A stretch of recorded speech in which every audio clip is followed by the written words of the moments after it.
मेरा पति मुझसे बहुत प्यार करता था, पर शादी के 10 साल हमें बच्चा नहीं हुआ। हमारे पड़ोस में एक 35 साल का आदमी रहने को आया। वह मुझे घूर घूर कर देखा करता था। मेरे पति से दोस्ती करके अब वह आदमी रोज़ रोज़ हमारे घर पर आने लगा और मुझ पर गंदी नज़र रखने लगा। एक रोज़ जब मेरे पति घर पर नहीं थे तो रात को वह मेरे घर पर आ गया और पूरी रात जो किया, मेरी रूह काँप उठी। मेरा नाम सुनीता है। मैं 31 साल की हूँ। मेरी 3 बहनें और एक भाई है। मैं घर में सबसे बड़ी हूँ। हम काफ़ी गरीब घर से थे। मेरे पापा बहुत ही मुश्किलों से घर चलाते थे और जो भी कमाते थे सारे पैसे खर्च हो जाते थे। अब मैं 19 साल की हो गई थी, पर मेरी शादी नहीं हो पा रही थी। मेरे पापा मेरी शादी जल्द से जल्द करवाना चाहते थे, पर दहेज के लिए पैसे इकट्ठे नहीं कर पा रहे थे। मेरी माँ तो बहुत ही कम उम्र में गुजर गई थी। मेरा भाई, जो कि मुझसे 2 साल छोटा था, वह भी पढ़ाई छोड़कर कहीं काम करने लगा था। मैं भी छोटी मोटी सिलाई किया करती थी ताकि घर चलाने में मदद हो सके। लेकिन एक रोज़ मेरे पिताजी की मौत हो गई। उनको दिल का दौरा पड़ा था और हम 4 भाई बहन बेसहारा हो गए थे। सभी की पढ़ाई भी बंद हो गई थी और सब छोटे मोटे काम करने लगे थे। एक दिन हमारी चाची घर पर आई और मेरे लिए एक रिश्ते की बात करने लगी। परिवार काफ़ी अच्छा था, पर हमने कहा, चाची हमारे पास तो बिल्कुल भी पैसे नहीं हैं। मेरी चाची हमारी जिम्मेदारी तो नहीं लेती थी, पर उसने मेरे लिए लड़का देखने का काम किया था। कहा था कि लड़के वालों को बुलाते हैं, फिर देखते हैं। रमेश मुझे देखने आए और साथ ही उसके माता पिता भी थे। वह ज़्यादा अमीर तो नहीं थे, पर हमारी तरह गरीब भी नहीं थे। वह एक फैक्ट्री में काम करते थे। उन्हें मैं पसंद आ गई थी। मेरी चाची ने कहा कि वह बिना दहेज की शादी करने को तैयार हो गए हैं। थोड़े बहुत पैसे जोड़कर मेरे चाचा चाची ने मेरी शादी करवा दी। मेरी चाची ने यह कहा था कि चाहे ससुराल जैसा भी हो, तुम वापस मत आना। हम किसी तरीके से तुम्हारे भाई बहनों की शादी करवा देंगे, पर वापस आओगी तो फिर से गरीबी में पड़ जाओगी। उस वक्त मैं 21 साल की थी जब मेरी शादी हुई थी और काफ़ी अरमान सजाए मैं अपने ससुराल आ गई थी।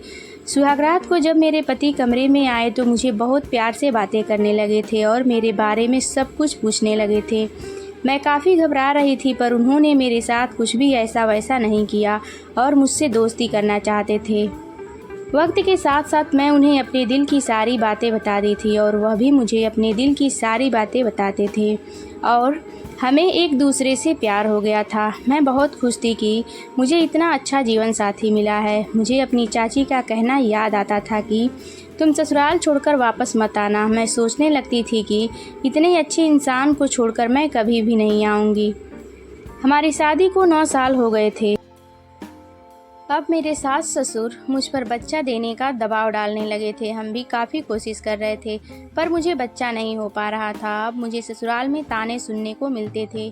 एक दिन मेरी सास मेरे पास आई और रोने लगी। कहीं तुम्हारी शादी को 3 साल हो गए हैं, मुझे तो बांझ बहू मिल गई है।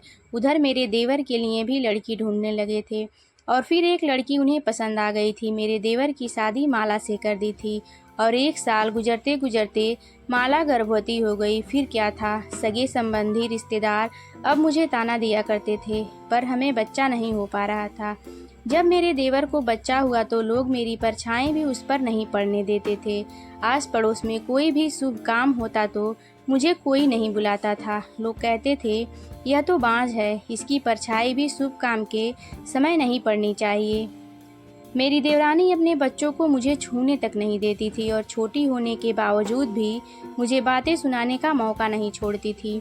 ससुराल में मेरा जीना दुश्वार होता चला गया और मेरी देवरानी को 2 बच्चे हो गए थे। एक रोज़ लोगों की खरी खोटी सुनकर मैं बहुत रो रही थी। मेरी सास ने कह दिया था कि शादी को 10 साल हो गए हैं, मैं रमेश के लिए दूसरी लड़की देख रही हूँ। उसकी शादी करवा दूंगी और इस बांझ को घर से धक्के मारकर निकाल दूंगी। उन्होंने सुशीला नाम की एक लड़की के साथ मेरे पति का रिश्ता तय कर दिया। मुझे अपनी चाची की बात याद आने लगी कि घर वापस मत आना। चाची ने मेरे सारे भाई बहनों की शादी करवा दी थी। मैं चाची से कभी कभी फ़ोन पर बात किया करती थी। मेरी चाची मुझे कई बार इलाज करवाने को कहा था। हमने डॉक्टर के पास जाकर टेस्ट भी करवाए थे, पर मेरी वह रिपोर्ट मुझे देखने नहीं दिया था। मुझे कभी कभी शक होता था कि कमी मेरे अंदर है या मेरे पति के अंदर। एक दिन मेरे पति ने अपनी माँ से कह दिया, माँ मैं सुशीला से शादी नहीं करूँगा, मैं सुनीता से प्यार करता हूँ और यह घर छोड़कर जा रहा हूँ। घर वाले बड़े बेटे का फैसला सुनकर चौंक उठे थे। मेरे पति ने मुझसे कह दिया था कि मैं तुम्हारा मरते दम तक साथ दूंगा, तुम सारा सामान पैक कर लो। सारा सामान पैक करके हम एक किराए के घर पर चले गए थे। हमारे मकान मालिक 35 साल के थे। जब हम वहाँ गए तो मकान मालिक रवि मुझे देखते ही रह गए। वह मुझे सर से पांव तक ताड़ने लगा। मेरा पति रमेश ने भी यह बात नोटिस किया था। मुझे यह बहुत ही अजीब लगा, पर मेरे पति के साथ साथ वह भी हमें घर शिफ्ट करने में मदद किया और जब भी मेरे पति घर पर नहीं रहते थे तब वह खिड़कियों से मुझ पर नज़र रखने लगा था। मुझे उसको देखकर बहुत घबराहट होती थी और मेरे दिल की धड़कन बहुत तेज हो जाती थी। उसने मेरे पति से दोस्ती कर ली थी और अब अक्सर ही घर पर आता जाता था। वह मेरे पति से कहा कि मैं घर पर अकेला ही रहता हूँ और मेरे पत्नी की मौत हो गई है। आप लोगों को इस घर का किराया देने की ज़रूरत नहीं है। उसके बदले में मैं आपको कुछ पैसे दूंगा। आप बस मुझे खाना बनाकर दे दिया करो, क्योंकि मुझे खाना बनाना नहीं आता और मैं बाहर का खाना खाते खाते मेरी तबीयत खराब हो जाती है। मेरे पति इस बात को मान गए थे, क्योंकि किराया भी हमें नहीं देना था, उल्टा वह 5,000 हमें देता था। इससे हमें काफ़ी सहारा मिल गया था। बस 3 टाइम हमारे घर पर खाने को आता था। एक दिन रात को वह दारू का बोतल लेकर आया और कहा, रमेश चलो पार्टी करते हैं। रमेश ने मुझे भी बुला लिया था। मैंने कभी भी शराब नहीं पी थी, पर वह दोनों मुझ पर दबाव डालने लगे। मैंने शराब पी तो मुझे भी नशा छाने लगा था।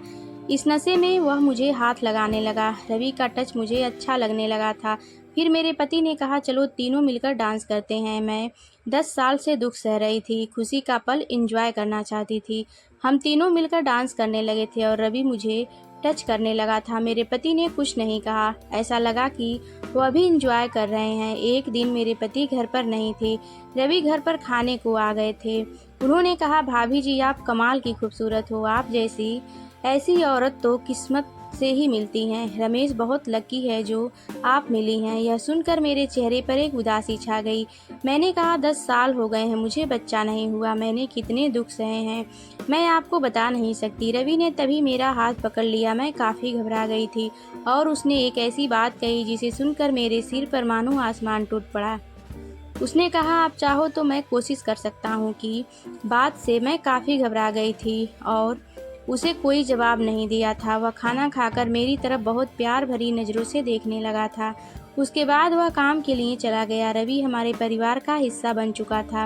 मेरे पति उसे बहुत पसंद करने लगे थे, भाई जैसा फील करने लगे थे। रमेश कहते थे कि अपने परिवार से दूर होकर मुझे काफ़ी अकेला महसूस होता था, लेकिन जब से रवि मेरा दोस्त बन गया है, वह मुझे बहुत पसंद आ गया है। मैं उसे अपने दिल की हर बात करने लगा हूँ। मैं मन ही मन सोचती थी कि उसके दोस्त मेरे ऊपर गंदी नज़र रखता है। क्या यह बात मेरे पति को पता नहीं है? एक मर्द होने के नाते उन्हें पता होना चाहिए। इसके बावजूद भी वह रवि को घर पर क्यों बुलाते हैं? ऐसे ही कुछ दिन चलता रहा। कभी कभी जब रमेश घर पर नहीं होते थे, रवि घर पर आने लगा था। किचन में घुस जाता और मेरी कमर पर हाथ रख देता। मैं बहुत ही घबराती थी, पर उसे ना नहीं कर पाती थी। मैं अपने पति को धोखा नहीं देना चाहती थी। कभी कभी तो वह मेरे गले भी लग जाता था और कसकर पीछे से पकड़ लेता था और कहता था कि तुम मुझे मदहोश कर देती हो। और फिर वह रात आ गई जिसे मैं कभी भी नहीं भूल पाई। मेरे पति काम के सिलसिले में बाहर गए हुए थे। तभी रात में किसी ने दरवाज़ा खटखटाया। जब मैंने दरवाज़ा खोला तो सामने रवि खड़ा था, मुझे देखकर मुस्कुरा रहा था। मैंने उसे अंदर आने को कह दिया था। उस दिन मैं एक लाल शिफॉन साड़ी पहनी हुई थी।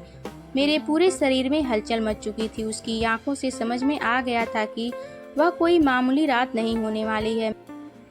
मैंने उसे खाना परोस दिया था और वह बहुत ही प्यार से खाना खाने लगा था। मैं अपने बेडरूम में चली आई थी। रवि भी खाना खाकर अचानक बेडरूम के अंदर आ गया और मुझसे लिपट गया। उसने कहा, आज मैं तुम्हें अपना बना लूँगा। जब से तुम यहाँ आई हो तब से मैं तड़प रहा हूँ। मैं उसे ना भी नहीं बोल पा रही थी और घबरा भी बहुत रही थी। उसने कहा, तुम्हें जो चाहिए मैं तुम्हें दूंगा। लेकिन तभी मुझे अपने पति का ख्याल आया। मैंने कहा, देखो मैं अपने पति को धोखा नहीं दे सकती। उसने कहा, इसमें धोखा कैसा? मैंने कहा, मैं उसकी पत्नी हूँ और तुम्हारे साथ ऐसा वैसा रिश्ता नहीं बना सकती। लेकिन उसके बाद उसने जो कहा वह सुनकर तो मेरे पैरों तले से ज़मीन निकल गई। मेरे सिर पर मानो आसमान टूट पड़ा। उसने कहा, मुझे यहाँ रमेश ने ही भेजा है। मैंने कहा, तुम झूठ बोल रहे हो। मेरे पति तो काम के सिलसिले में बाहर गए हैं। वह भला तुम्हें मेरे कमरे में क्यों भेजेंगे? उसने कहा, ताकि 10 साल से जिस चीज़ का इंतज़ार कर रही हो वह तुम्हें मिल जाए। मैंने कहा, क्या बकवास कर रहे हो? उसने कहा, मैं जानता हूँ कि तुम्हें एक बच्चा चाहिए और वह मैं तुम्हें दे सकता हूँ। मैंने कहा, अपने पति को धोखा देकर इस तरीके से मुझे बच्चा नहीं चाहिए। मैं और मेरे पति ट्राई कर रहे हैं। अगर भगवान ने चाहा तो मैं माँ बन जाऊँगी। तभी उसने एक ऐसी बात कही कि मेरी आंखों से आंसू आ गए। एक कागज़ का टुकड़ा उठाकर उसने मेरे सामने रख दिया। कहा, इसे पढ़ो। वह एक टेस्ट रिपोर्ट थी जिसमें साफ साफ लिखा हुआ था कि मेरे पति के अंदर कमी है और वह बाप नहीं बन सकते। मेरे पति एक नामर्द हैं और 10 सालों से उसने यह बात मुझसे छुपाई है। ना जाने कितने ताने मैं सही हूँ, यहाँ तक कि मेरे पति की दूसरी शादी तय कर दी गई थी। उसने कहा, रमेश ने यह बात मुझे बता दी थी। रमेश ने रवि को यह बात बता दिया और मुझे बताना जरूरी नहीं समझा, यह जानते हुए कि मैंने कितना दुख झेला है।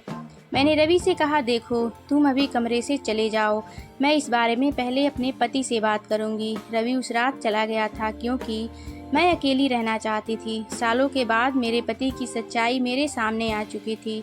जब मेरे पति आए तो मैंने उनसे सारी बात कही। वह मुझसे माफ़ी मांगने लगे कि इतनी बड़ी सच्चाई उसने मुझसे छुपाई। मेरे पति ने कहा कि मैं तुमसे बहुत प्यार करता हूँ और मैं तुम्हें खोना नहीं चाहता।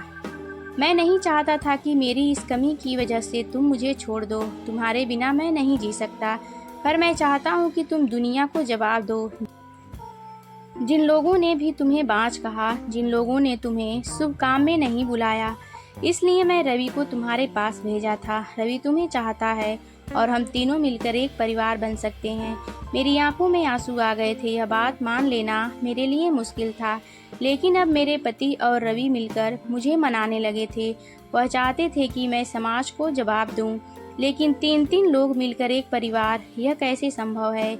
मेरे पति कहते थे कि इंसानियत के लिए तुम रवि को भी अपना पति मान लो। 1 महीने तक वह मुझे मनाते रहे। आखिर मैंने हाँ कर दी थी क्योंकि मुझे रवि और रमेश दोनों पसंद आ गए थे और जल्दी ही मैं गर्भवती हो गई थी। मुझे बच्चा हुआ तो उन लोगों को जवाब मिल चुका था जो मुझे बाँझ कहते थे। मेरे सास ससुर तो हमें अपने पास वापस बुलाना चाहते थे, लेकिन मेरे पति ने साफ इनकार कर दिया था। उसने कहा था कि वह यहीं रहेंगे और उन लोगों से दूर से ही रिश्ता रखेंगे। हालांकि मेरी सास अब इस बात का ताना देने लगी थी कि मैंने उनके बेटे को उनसे छीन लिया था, पर यह सच नहीं था। रमेश इसलिए घर वापस नहीं जाना चाहते थे क्योंकि वह रवि के साथ रहना चाहते थे। रवि से उनको लगाव हो गया था और वह चाहते थे कि हमारा यह 3 लोगों का परिवार कभी ना टूटे। मैंने इस अजीब रिश्ते में ज़िंदगी बिताई जहाँ सिर्फ पति पत्नी नहीं बल्कि एक तीसरा व्यक्ति भी परिवार का हिस्सा बन गया और मेरे बच्चों की हिफाजत करने लगा।